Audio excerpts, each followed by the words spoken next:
அயலக தமிழர் நாளை முன்னிட்டு சென்னை நந்தம்பாக்கத்தில் நடைபெறும் விழாவில் முதலமைச்சர் மு.க.ஸ்டாலின் பங்கேற்றிருக்கிறார். இது குறித்த கூடுதல் தகவல்களை செய்தியாளர் ரமேஷ் வழங்க கேட்கலாம். ரமேஷ், நிகழ்வு குறித்து விரிவா சொல்லுங்க. அயலக தமிழர் தினம் ஆண்டுதோறும் ஜனவரி 12ஆம் தேதி தமிழக அரசால் கொண்டாடப்பட்டு வருகிறது. தமிழ்நாட்டிற்கும் தமிழ்நாட்டிலிருந்து பல்வேறு நாடுகளில் வசிக்கக்கூடிய தமிழர்களையும் ஒன்றிணைக்கக்கூடிய ஒரு பாலமாக இந்த நிகழ்ச்சி நடைபெற்று வருகிறது.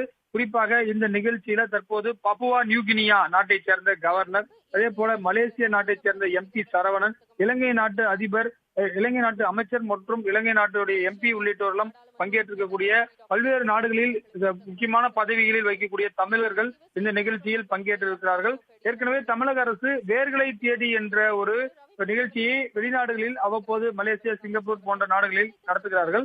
இந்த நிலையில் இந்த நிகழ்ச்சியில பல்வேறு நாடுகளைச் சேர்ந்த தமிழர்கள் பங்கேற்றிருக்கிறார்கள். சவுதி அரேபியா உள்ளிட்ட குவைத் உள்ளிட்ட நாடுகளிலும் தமிழர்கள் அதிக அளவில் வசிக்கிறார்கள். அந்த நாடுகளில் பங்கேற்கக்கூடியவர்களும் பங்கேற்றார்கள். 2 நாள் நடைபெறக்கூடிய இந்த மாநாட்டில் தற்போது முதலமைச்சர் இந்த மாமணி என்ற ஒரு விருதையும் இங்கு வரக்கூடிய முக்கியமான தமிழர்களுக்கு வழங்கியிருக்கார். இந்த நிலையில் நந்தம்பாக்கம் வர்த்தக மையத்தில் நடைபெற்று வரக்கூடிய இந்த நிகழ்ச்சியில கீழே வந்து பாத்தீங்கன்னா கண்காட்சிக்கும் ஏற்பாடு செய்யப்பட்டிருக்கிறது.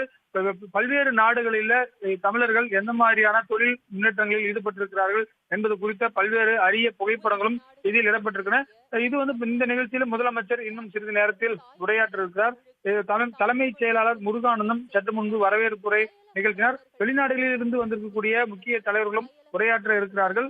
இந்த நிகழ்ச்சி நேற்று தொடங்கி இன்று கண்காட்சியுடன் நிறைவடைய இருக்கின்றது. தளபதி, விவரங்களுக்கு நன்றி ரமேஷ்.